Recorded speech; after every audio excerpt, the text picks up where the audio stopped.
next time you go, make sure you go to Kumasi, make sure you go to Cape Cod, make sure you go to these places, because I want people to fall in love for Ghana, not because of the aesthetics. The aesthetics is the event.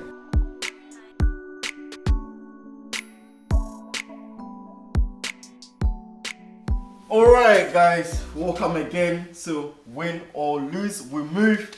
I'm your guy Mr. Lotz, and joining me, it's my guy, the man himself, an entrepreneur, a businessman, the man, a presenter, a host, a husband. No, you're existing. I'm on my fans. My mentor himself, Mr. Ham K. Thank you, sir. Welcome. We have here a lovely game of Owari from Ghana. You know the vibes already.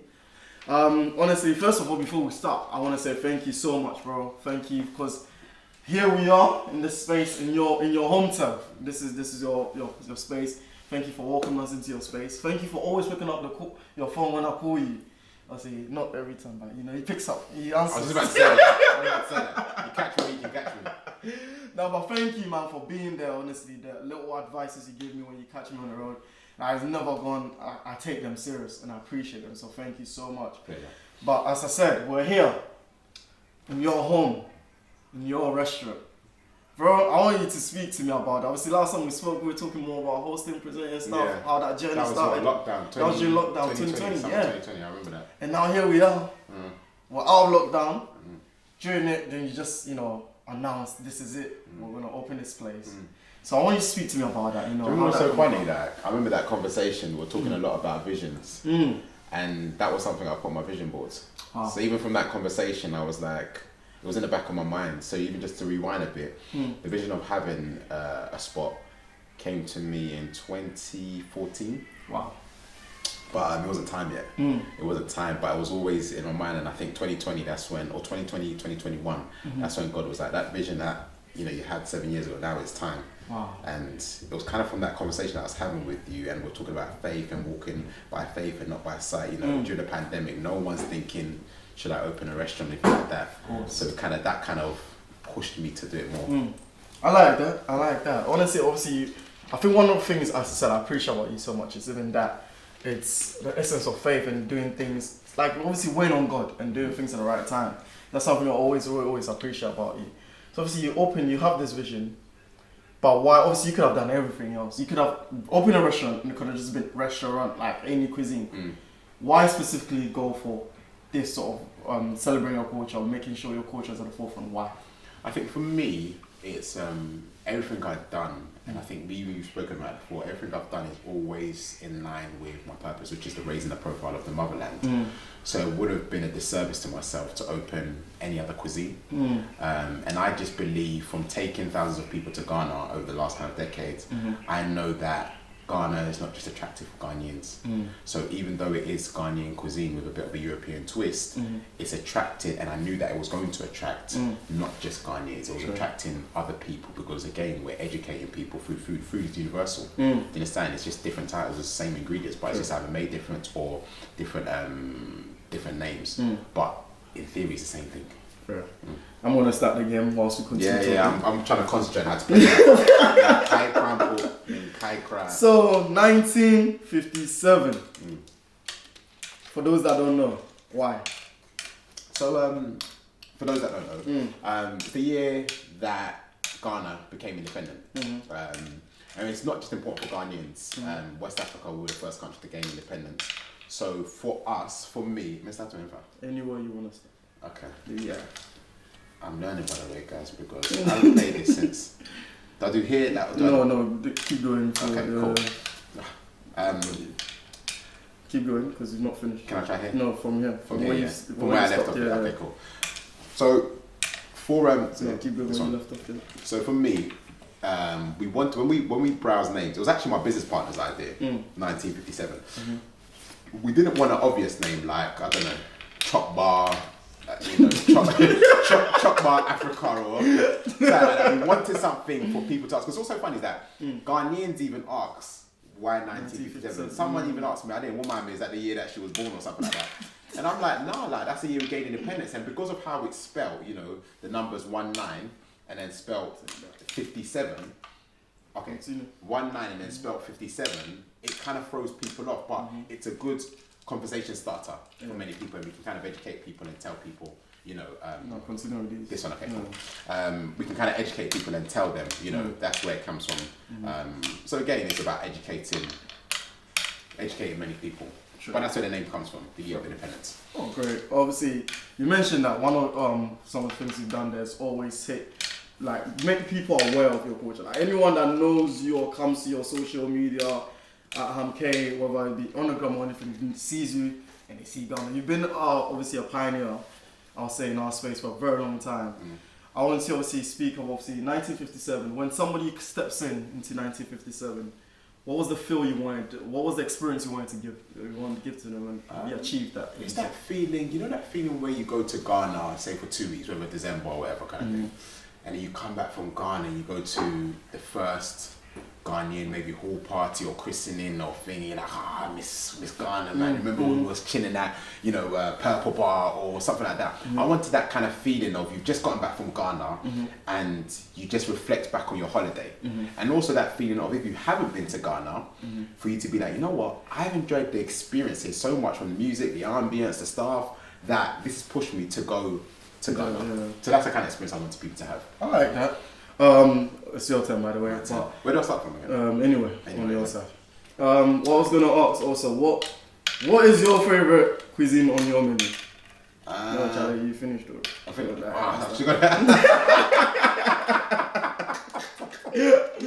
No, it's your turn again. But yeah, what's your favourite cuisine on your menu? Like? I think with having a restaurant, it's almost like having a partner that cooks every day. It depends on what day and what your condo. Do you understand? So sometimes I'm on that kind of heavy banco and tilapia, and then when I'm on the healthy stuff, it's the contemporary and white rice. So before I had a restaurant, I'd say my favourite dish was along the lines of Nkatin Kwai and Mutu or Fufu or something like that, or Banku or something like that. But having a restaurant, because I've tried everything, it's only so funny, I've had this place for a year and a half, but it's only 2 weeks ago, that's when I can say I've tried everything. Some dishes I didn't try because I don't eat red meat. Okay, fair enough. But I tried it because I was like, a lot of people are saying we should keep it because we change our menu every season. Yeah. So a lot of people are like, no, don't change that. So I'm like, okay, let me actually try it. To understand. And I'm like, you know what, we're not taking that off after that kind of thing. So going back to your question, it always depends on what mood I'm in and depending on where I am in my health journey, what I go for more. Fair enough. That makes sense. I'm not gonna lie. I'm yet to have the comfort of Sunday African delight, and what I was hoping that we would arrange our next meeting for. Yeah. Sadly, the boys have gone for Thursday. Yeah. But nonetheless, obviously, you mentioned that as well. But one of the things I also like about the space is people can actually book them for events. Yeah. Why do that as well? Why do you want to do that? I'm winning. I'm winning. Yeah, I know you. Continue. You're trying to distract me. You're still going. I'm still going, yeah? Alright, cool. Jesus. How's he breaking the thing like that? Oh, goodness gracious me. Yeah, so now ask me that again. No, I was like, why, obviously I see that people are able to book your space, see, like, for their birthdays and amazing stuff like that. So, why did you do it that way where people can sort of come in and enjoy the vibes? You know what, we didn't even do it that way. It's what we were blessed with. We was lucky to find this space. So it wasn't an intentional thing where me and my business partner sat down and said we need a place with 2 rooms. Because we looked at several other places. We was actually going to get another place which was in East London and also another place which was kind of in the city, but that didn't go through. And then when we found this place, it was like, oh, you know what, we have to make it a space where we can have 2 things going on. So a private thing, because like for example, whenever I do my birthday, I like to hire out exclusively for me and my people only. And there's some people who are like that, whereby some people may just have a small group of friends in a section of the restaurant or bar or wherever they go to. So that's why we're like, let's create a space where you can have it exclusively. You have your own bar, you have your own DJ, you can turn it, really have it an exclusive for your birthday in itself. So that's why we've done it like that. Oh, fair enough. I like that. Obviously, I was for the birthday show. Just slide that in there. I was a little one, I must say. Obviously, so we've spoken about the restaurant, but I can't let you go without talking about 2 amazing things that I think you've been doing, not you are doing, but you've been doing for a while now, which is Ghana Escapes and Jamaica Escapes. First of all, let's talk. I think the Ghana one is it's sort of, people get it. You mentioned that you're taking people for gun-taking and people know you're Ghanaian. Speak to me about Jamaica Escapes. Why do that and where that come about? I think for me it's thinking. It's your turn as well. Yeah, I'll start. Yeah, any way you want to start. I'm not telling you. For me, it's Hey, Charlie, you finish yours. it's the whole. So we're in line with so many people. So for example, His Excellency went to Jamaica, sat with the Jamaican president, and they had Excellency, Mr. Akufo-Addo, sorry. Yeah, sorry, our president. He went to Jamaica in 2019, and what they done, they abolished the whole Ghanaians having to get visa to go to Jamaica, etc. So we obviously work closely with governments, tourism and stuff like that. So we thought, okay, right, let's also impact tourism that way as well, whereby we'll take people, because first time, and let me backtrack a bit, first time I went to Jamaica was in 2017 with my wife, September 2017, and I remember when we were there, we were just kind of just going around, going to like the local markets, and I was like, if I was a deaf person, I would have thought that I was in Ghana. Because the landscape, everything was agriculture, everything's the same. It's only the accent and the language that they spoke. Wow. And also crazy that when they saw me at the airport and they looked at my surname, Boatin, they were like, yo, motherland, Ghana. And they love Ghanaians. When I mean they love Ghanaians, they not say anything about any African country, but they really, they really acknowledge and appreciate Ghanaians. And it was such a warming feeling. And many of my close friends are Jamaicans. And when I go to their family parties, from before I even went to Jamaica, I felt like I belonged there. I almost felt like I was Jamaican in a weird way. So I knew going there, I'll feel that even more. So then I was like, the experience that I had there, I was like, no, I need to bring people here so they can experience this. Do you understand? So I've taken many Jamaicans to Ghana. So for me, it was like, so for me, and the feeling that they have when they go there, many of them are like, I've had Jamaicans friends that have moved there after coming on Ghana Escapes. Wow. Do you understand? Some people have found husbands who are from Ghana, etc. Hey, see, I knew I should be going on this trip. As in, that's why next year, Jamaica Escapes May, I did inside. So for me, it was like, I now want to take Ghanaians to Jamaica, because some people just go on holiday, look at a map, I want to go this place, I'm going next summer kind of thing. Whereby some people, you need the likes of travel groups to kind of promote it. Jamaica has always been a popular place, but us as a travel group provider, we thought, okay, right, if we put something together, like put our little gloss on it, you know what I mean, put a little spin on it, it will attract people that may not have gone, but to come with us, etc. So that was the whole movement behind it. No, I like that. Honestly, as I said, I'm looking to come next year. Amen. Look at something. Amen. You don't heard it here. I told you to keep me accountable, so I want to be there next year. Before we finish our game, we come to an end. Well, it's your turn. Okay. I want to ask, in terms of Ghana, bro, hey, boss. Finish. Anywhere I look, Ghana, and we're doing this, Ghana. Genuinely, how are you feeling about that, first of all? Because me personally, Charlie, I don't want it to be that expensive for me to go home. You know? But yeah, speak to me about how you feel about, obviously, people. I love people finding their roots, don't get me wrong. But how do you feel about the whole Ghana bars? And do you think it's just a bars, or do you think we can sustain this?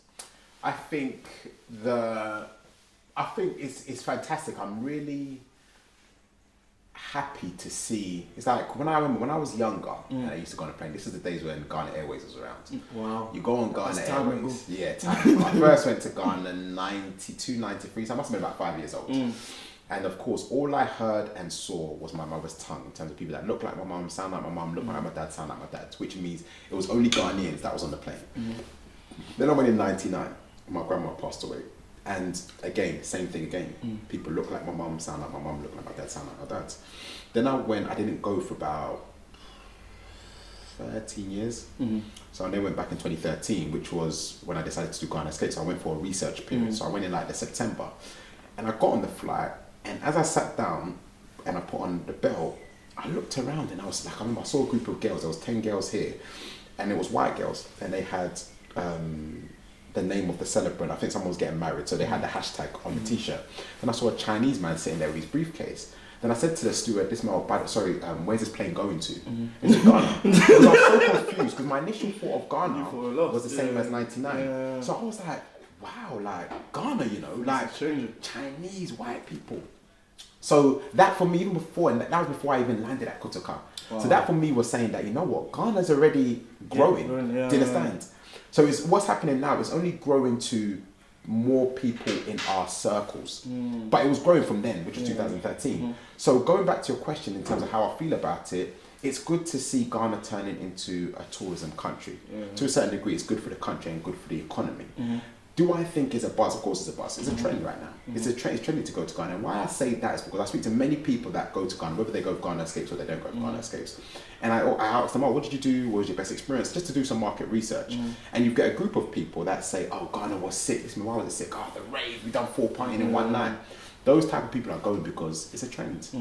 Then you've got another set of people that are like, nah, you know what? I didn't even know about the slavery. I didn't know about Kwame Nkrumah. I didn't know about all of these things. Those people are going because they genuinely enjoy it, and for retention purposes, they're going to go back. And I always encourage those that just say, okay, no, we went this place, we didn't get back until 8 a.m. And we done it again the following day. We done that for a whole weekend and came back. And I always encourage people, no, next time you go, make sure you go to Kumasi, make sure you go to Cape Coast, make sure you go to these places, because I want people to fall in love for Ghana, not because of the aesthetics. The aesthetics is the event. And obviously, we're responsible for some of the events and the big kind of rooftop parties and all those things that happen out there. Of course, that's an attractive factor. Don't take that away. But more importantly, don't forget to go and seek your roots. Because the feeling that you get, for example, when we went in December, and I had quite a few Americans with me, you know, we was inside the door of no returns. These people had tears coming down their eyes. Do you understand? For them, they will never forget that holiday. And not only will they not forget that holiday, they're going to come back. I always say, sometimes we're in our, wherever we are, America, UK, whatever, and we say to ourselves, oh, I'm having a bad day, or I haven't got a job, or I need this. When you go to Cape Coast and you go to Elmina or Cape Coast Castle, and you see, well, our ancestors didn't have an opportunity to live. You go, they were left for dead. You're going into rooms that is half their size. Some of our ancestors, the females, were raped and stuff like that. When you think about that, you think about the little opportunity that you may have. Yes, we face difficulties and struggles here as a diaspora, but when you realise that, right, they didn't even have an option to even breathe and see daylight. They were raped, thrown back into these dungeons and stuff like that. And you just think to yourself, oh, right, I just got laid off work, or I haven't had a job for 2 weeks. That's not hardship. So you then begin to appreciate the opportunity you have here. And it kind of makes you come back and work harder. I've had some people that come to Ghana with me 7 years in a row. And why they do it, it's not because of the whole, oh, yeah, it's sick. No. They call it petrol, and what I mean by petrol, it gives them fuel to come back after a hard year that they've had, and go to Ghana, experience that, remind themselves of that, you know what, we've got an opportunity. Not only that, we had people like Yasantawa from Kumasi who, you know, was fighting the Brits, that fought for what she believed in, the golden stool. So it allows you to come back here and be like, you know what is my purpose? What am I going to fight for? Do you understand what I mean? And sometimes you need that. Like, you can get all motivated by hearing something, but after a week you're deflated again. But when you go to Ghana, it continues to keep going. It reminds you that, you know what? I need to go harder. Because now, I've got people that look like me, or look like my siblings, who can't even pay school fees. And what am I doing here? That's great. Do you understand? What are you doing here with your degree? Are you just coasting or being lazy?